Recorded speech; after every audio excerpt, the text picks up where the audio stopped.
Rousseau के विचारों के अध्ययन के क्रम में अब हम रूसो की सामान्य इच्छा जनरल विल के बारे में बातचीत करेंगे। सामान्य इच्छा का सिद्धांत रूसो के विचारों में सबसे मौलिक और महत्वपूर्ण योगदान राजनैतिक दर्शन को माना जाता है। जैसा हमने अपनी पूर्व वार्ता में देखा कि जब समझौते के उपरांत संप्रभुता का या राज्य का जो रूप सामने आया वो रूप सामान्य इच्छा के रूप में अभिव्यक्त हुआ था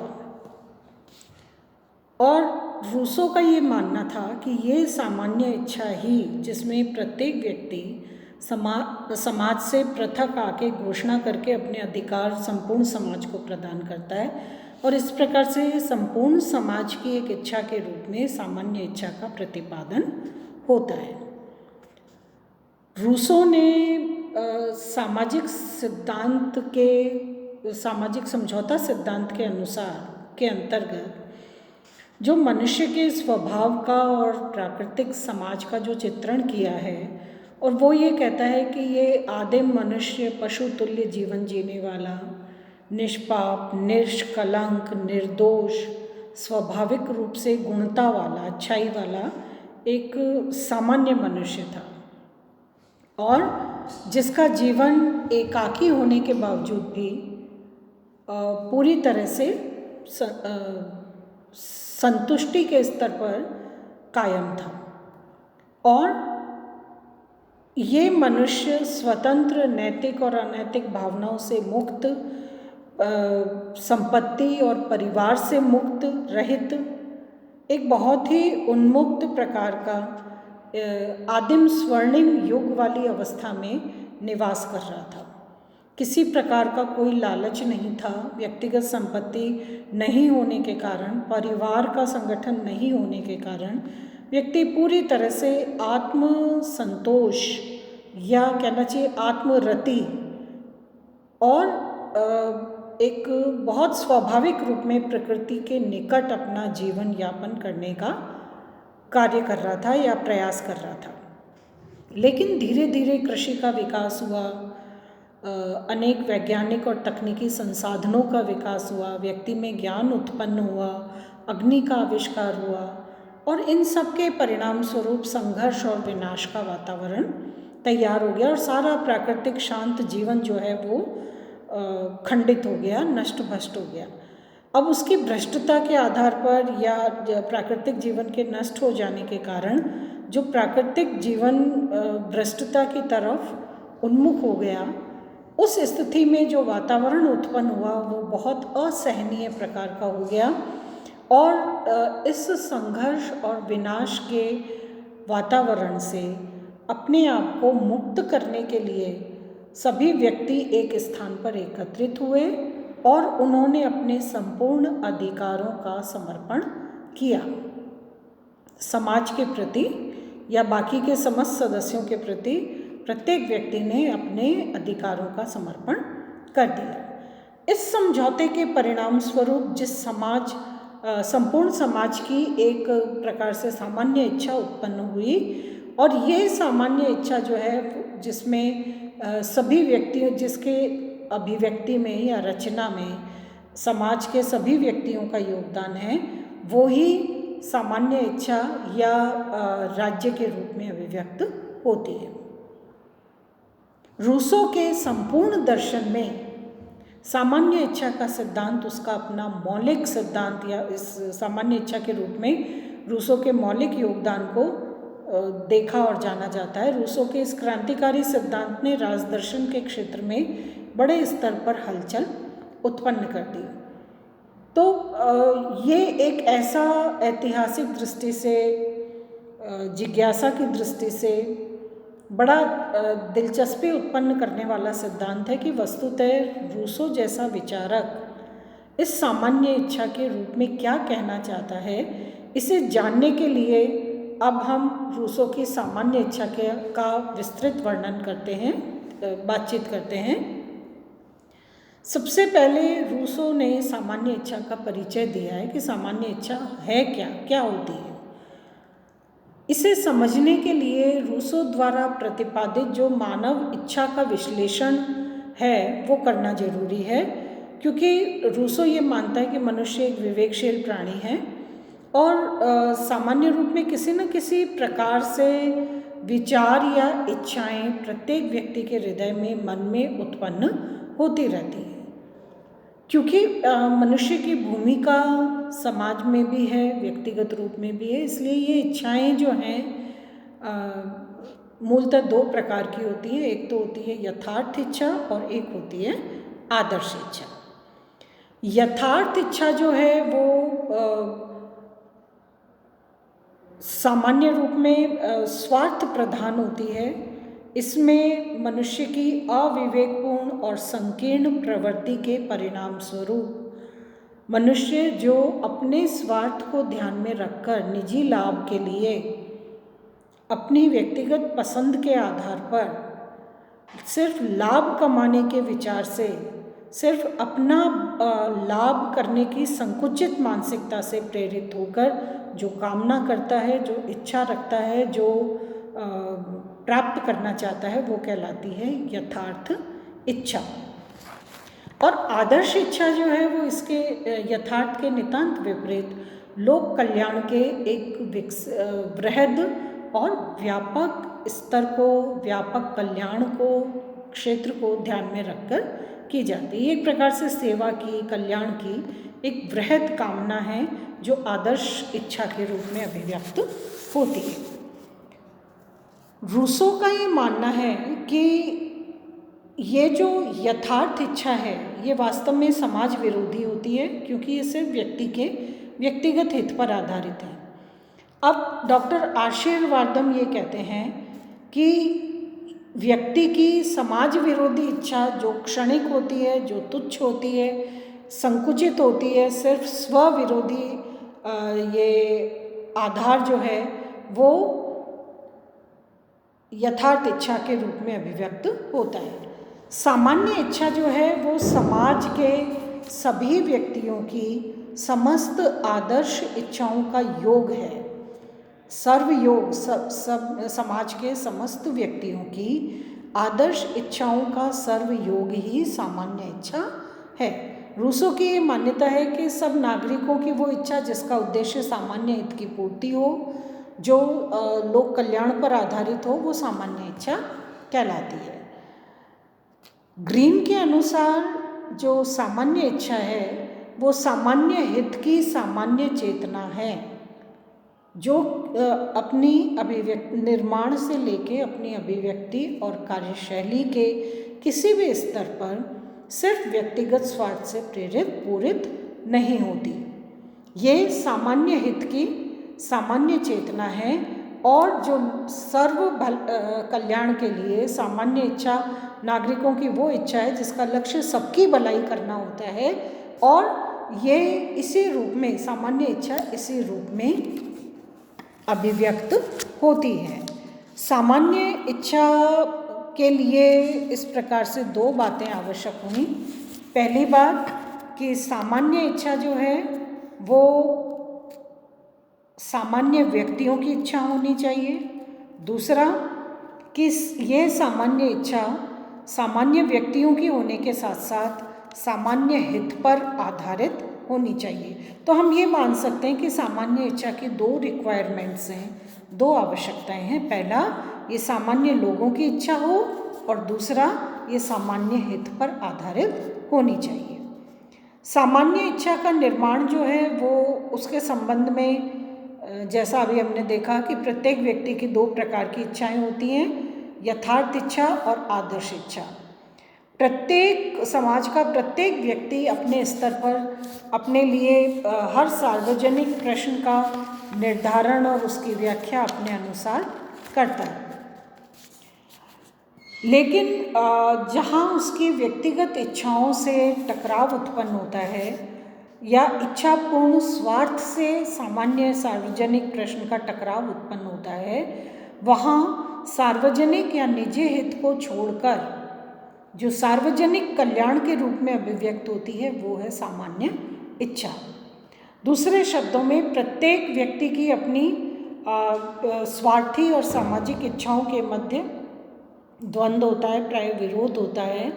और जब स्वार्थी इच्छाएं निजी संकुचित आधार पर जब वो नष्ट हो जाती हैं तो सामाजिक इच्छाएं, सार्वजनिक इच्छाएं शेष रहती हैं।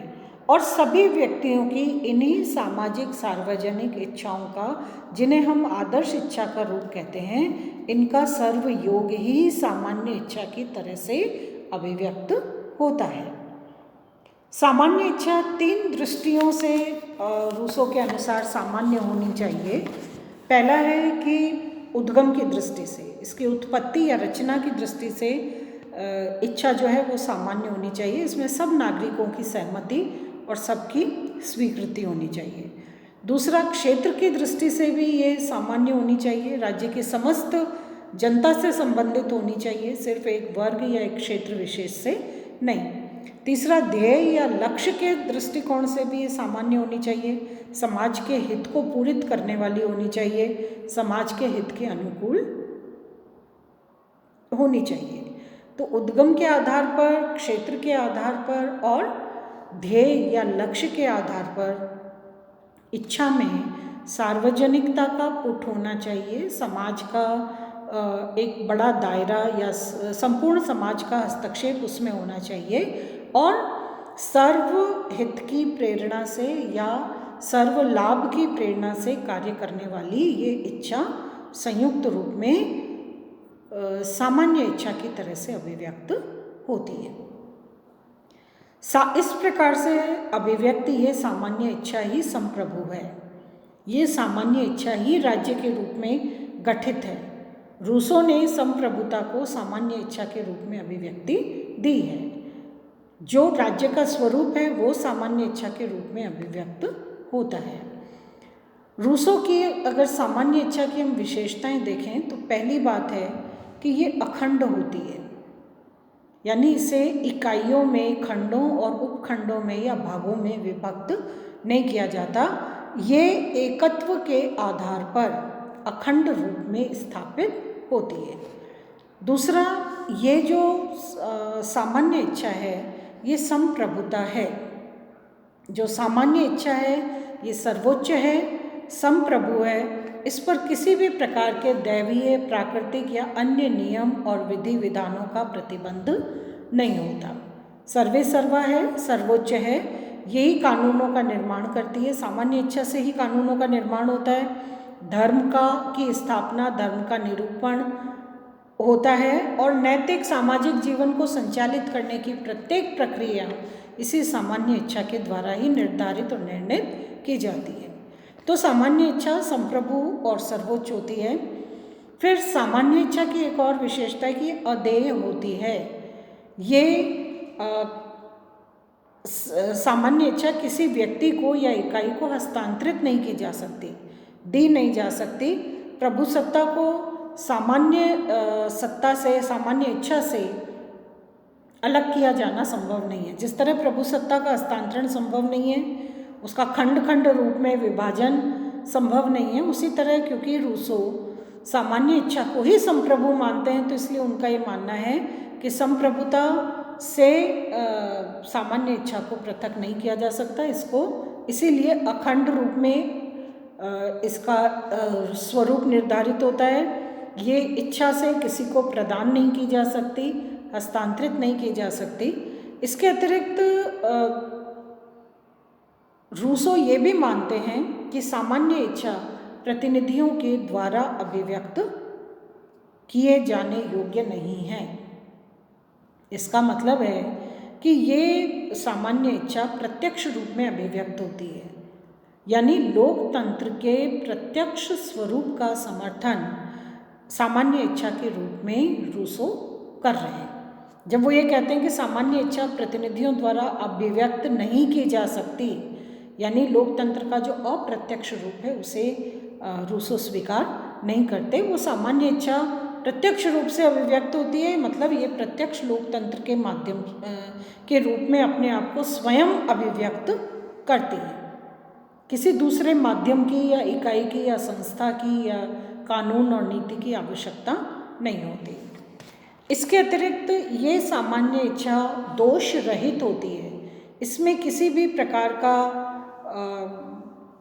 विकार नहीं होता। ये सदैव न्याय संगत और उचित होती है, औचित्य की नीति पर आधारित और न्याय संगत होती है। इसलिए इसमें किसी भी प्रकार का दोष, किसी भी प्रकार का अंतर्विरोध या अन्य किसी भी प्रकार का जो कहना चाहिए सामान्य आलोचनात्मक आधार जो है वो उपस्थित नहीं होता। इसके अतिरिक्त रूसो की ये भी मान्यता है कि सामान्य इच्छा जो है वो स्थायी होती है। स्थायी इसलिए होती है क्योंकि ये क्षणिक भावात्मक आवेगों पर या आवेशों पर आधारित नहीं है। ये सामान्य इच्छा किसी सनक का परिणाम नहीं है, बल्कि ये स्थायी प्रवृत्ति है। ये विवेक से निर्णित हुई है। एक सामान्य रूप से कार्य करने वाला, सामान्य रूप से सोचने चिंतन करने वाला व्यक्ति जब एक लंबे समय से एक विकार से प्रभावित रहा तो उसे दूर करने के लिए पर्याप्त चिंतन मनन के उपरांत विवेकपूर्ण आधार पर इसका निर्माण हुआ है। इसलिए किसी क्षणिक आवेश का या भाव का परिणाम नहीं है, बल्कि ये किसी सनक का परिणाम नहीं है, बल्कि पूर्णतः सुनियोजित प्रकार से विवेक के आधार पर सोची समझी प्रक्रिया है। इसलिए इसका स्वरूप जो है वो स्थायी रहता है। ये लोक कल्याण पर आधारित है। किसी इकाई विशेष का, जाति विशेष का, वर्ग विशेष का, व्यक्ति विशेष का कोई पृथक कंसर्न जो है वो इसमें नहीं है, सामान्य इच्छा में नहीं है। सबके लिए समान, सभी की इच्छा के रूप में अभिव्यक्त है ये। तो इसमें किसी प्रकार का संकुचित दायरा नहीं है, बल्कि ये लोक कल्याणकारी है, सर्वहित और सर्व लाभ की कामना से संचालित होती है। विवेक पर आधारित है, ये भावना पर आधारित नहीं है, इसलिए पूरी तरह लॉजिकल है। इसमें जो बात, जो विचार, जो प्रक्रिया विवेक पर आधारित है उसमें क्षण क्षण परिवर्तन की गुंजाइश नहीं होती और आवश्यकता भी नहीं होती। इसके अतिरिक्त रूसो ये भी मानते हैं कि ये सामान्य इच्छा कानून के रूप में अपने आप को अभिव्यक्त कर सकती है। वो कानून जो लोक कल्याण की पूर्ति के लिए, लोक कल्याण के दृष्टिकोण को ध्यान में रखकर सभी के लिए समान रूप में अभिव्यक्त होते हैं। तो सिर्फ ये कानून के द्वारा अपने आप को अभिव्यक्त कर सकती है और किसी माध्यम से नहीं। इसके अतिरिक्त जो सामान्य इच्छा है ये निरंकुश है इस अर्थ में क्योंकि इसके ऊपर समाज का कोई दूसरा अंग, कोई इकाई या कोई व्यक्ति नहीं है। सर्वे सर्वा है, सर्वोच्च है। इस आधार पर अगर हम सामान्य इच्छा का कि इन विशेषताओं के आधार पर अगर हम इसका निष्कर्ष निकालें तो ये बात सामने आती है कि ये सावयव ऑर्गेनिक यूनिटी के आधार पर कार्य करने वाली प्रवृत्ति है।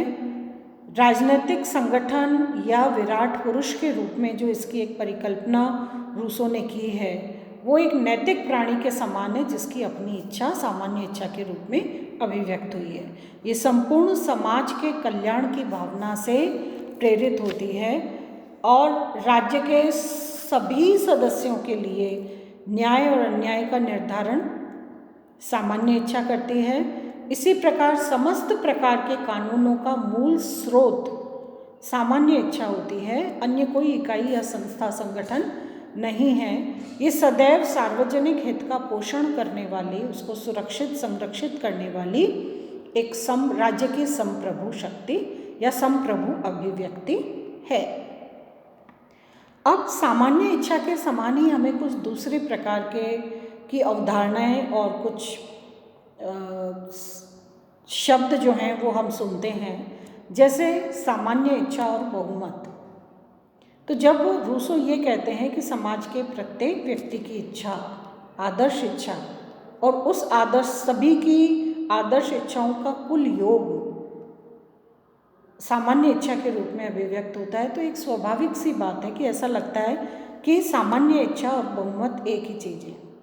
लेकिन रूसो का ये मानना है कि सामान्य इच्छा की अभिव्यक्ति में संख्या का कोई मूल्य नहीं है। वे किसी एक या कुछ व्यक्तियों की इच्छा भी हो सकती है, लेकिन वो पूरी तरह लोक कल्याण पर आधारित होनी चाहिए।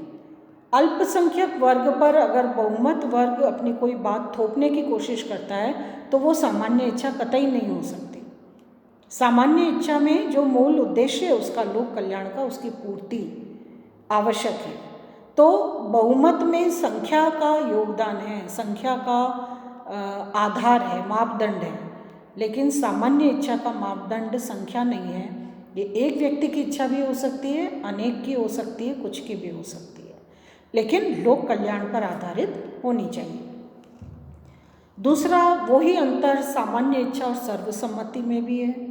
सर्वसम्मति यानी सबकी सहमति, जो जरूरी नहीं है कि लोक कल्याण से ही संबंधित हो। सामान्य इच्छा की एक अनिवार्य शर्त, कंडीशन ये है कि ये पूरी तरह से लोक कल्याण पर ही आधारित हो, प्रत्यक्ष और अप्रत्यक्ष किसी भी रूप में। लेकिन सर्वसम्मति जो है ये व्यक्तिगत हित से भी संबंधित हो सकती है, या और सार्वजनिक लाभ, सर्व लाभ के अलावा, कल्याण की एक भावना के अलावा और किसी भौतिक लाभ से या और दूसरे तथ्यों से भी प्रभावित हो सकती है। तो इसलिए सामान्य इच्छा और सर्वसम्मति जो है वो भी अलग है, क्योंकि सामान्य इच्छा हमेशा समाज के कल्याण की भावना से ही संबंधित होती है। सामान्य इच्छा और लोकमत भी कुछ अर्थ में भिन्न है, क्योंकि रूसो का ये मानना है कि लोकमत का रूप कभी कभी ऐसा भी हो सकता है कि जिसका संबंध समाज के हित से ना हो।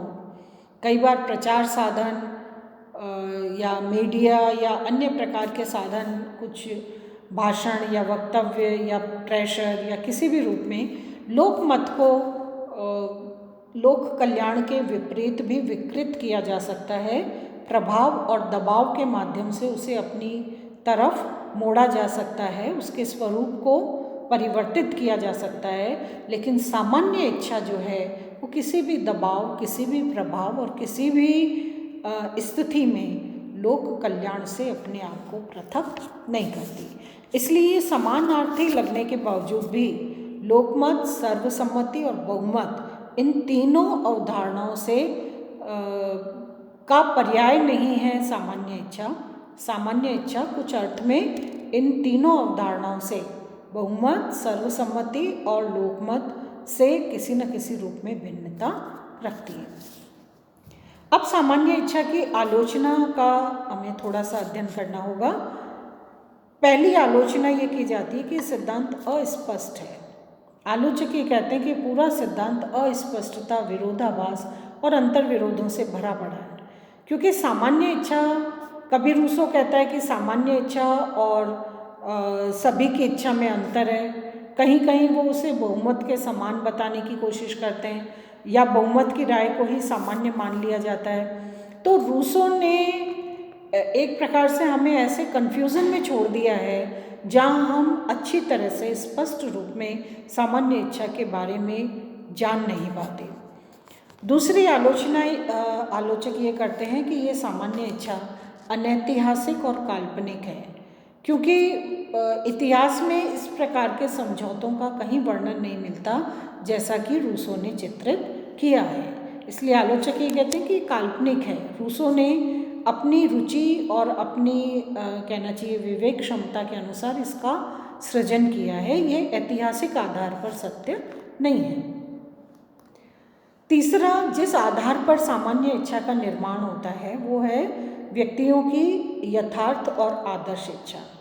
लेकिन और ये माना जाता है कि समस्त व्यक्तियों की समस्त आदर्श इच्छाओं का योग ही सामान्य इच्छा है। लेकिन रूसो ने जिस आधार पर ये यथार्थ और आदर्श इच्छा का भेद कायम किया है वो व्यवहारिक रूप में संभव नहीं है, क्योंकि इच्छाओं का इस प्रकार का सटीक विभाजन लगभग असंभव है। व्यक्ति की जो इच्छा है वो इतनी जटिल, पूर्ण और अविभाज्य प्रकार की होती है कि उसे हम एक स्पष्ट डिवाइडर के आधार पर एक विभाजक रेखा जो है वो आदर्श और यथार्थ इच्छाओं के बीच खींची जाना संभव नहीं है। इसके अतिरिक्त एक आलोचना ये भी की जाती है कि सामान्य इच्छा निरंकुशता को प्रोत्साहन देती है, क्योंकि रूसो के अनुसार सामान्य इच्छा कानून की, न्याय की या किसी भी प्रकार की जो भी गतिविधि राज्य में व्यवस्था में संचालित हो रही है उसका निर्णय सामान्य इच्छा के द्वारा किया जाता है। तो इसलिए सामान्य इच्छा अपने आप में सर्वे सर्वा हो जाती है और शक्ति का इतना संयुक्त प्रयोग जो है वो किसी न किसी रूप में निरंकुशता की तरफ अग्रसर करता है। इसी तरह आलोचक ये भी कहते हैं कि सार्वजनिक हित की परिभाषा करना अपने आप में एक बहुत दुस्साध्य कार्य है। एक निरंकुश तानाशाह भी अपने कार्यों को, तानाशाही के और निरंकुशता के कार्यों को लोक कल्याण के रूप में अभिव्यक्ति दे सकता है।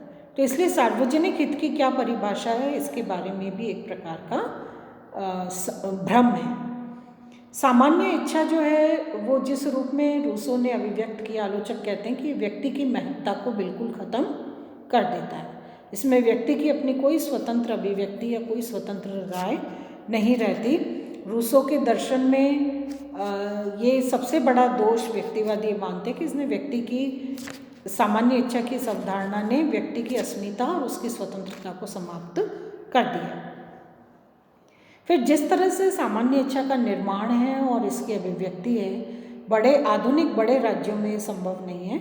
छोटे राज्यों में ये जाना जा सकता है कि सामान्य इच्छा का स्थान कहाँ है, कैसा है, क्या है। बड़े राज्यों में इतने समूह क्षेत्र के आधार पर इतना विभक्त रूप कि ये जिसमें बड़ी जनसंख्या समूह के रूप में निवास करती है, वहाँ सामान्य इच्छा का स्थान आइडेंटिफाई करना, फिर उसके आधार पर उसकी अभिव्यक्ति को साकार करना या अनुभव करना व्यवहारिक रूप में संभव नहीं है। और इसी तरह सिर्फ प्रत्यक्ष लोकतंत्र में संभव है। प्रतिनिध्यात्मक शासन व्यवस्था, अप्रत्यक्ष लोकतंत्र में सामान्य इच्छा का ये रूप व्यवहारिक रूप में संभव नहीं है।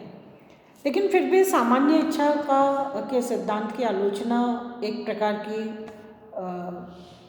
सैद्धांतिक और व्यवहारिक रूप में कुछ उपयोगिता रखती है। लेकिन साथ ही साथ रूसो का ये जो सामान्य इच्छा का सिद्धांत है ये भी पर्याप्त उपयोगी है, इसका योगदान है। जैसे सबसे बड़ा योगदान ये है कि ये लोकतंत्र का पोषक है, लोकतंत्र का समर्थक है। जनता के शासन के रूप में, जनता की इच्छा के रूप में सामान्य इच्छा जुड़ी हुई है। दूसरा, इस सामान्य इच्छा से एक बात स्पष्ट हुई है कि राज्य का उद्देश्य किसी वर्ग विशेष का कल्याण नहीं है, बल्कि जनता का कल्याण है। तो इसलिए भी एक व्यापक उद्देश्य को ध्यान में रखकर सामान्य इच्छा कार्य करती है और ये एक प्रकार से आदर्शवादी विचारधारा को प्रेरणा प्रदान करती है। और इसी प्रकार से जो सावयव सिद्धांत या आंगिक एकता का जो प्रभाव सामान्य इच्छा स्वीकार करती है वो इस प्रकार का है कि जिससे समाज के स्वरूप को सुदृढ़ता प्राप्त होती है। और एक और महत्वपूर्ण बात जिसमें सामान्य इच्छा के माध्यम से रूसो ये स्पष्ट करना चाहते हैं कि राज्य कृत्रिम न होकर एक स्वाभाविक संस्था है। स्वाभाविक संस्था इस अर्थ में है कि ये व्यक्तित्व समाज के व्यक्तित्व के विकास का ही एक विस्तृत या स्वाभाविक विस्तार है। तो रूसो इस प्रकार से संप्रभुता के रूप में एक लोकप्रिय सिद्धांत संप्रभुता का सामान्य इच्छा के रूप में अभिव्यक्त करते हैं, जो अविच्छेदता के रूप में, अदेयता के रूप में, सर्वोच्चता के रूप में, सदैव न्यायोचित और औचित्यपूर्ण होने के आधार पर और समस्त कानूनों का न्याय का प्रमुख स्रोत जो है उसके रूप में संप्रभुता की तरह से सामान्य इच्छा अभिव्यक्त होती है। धन्यवाद।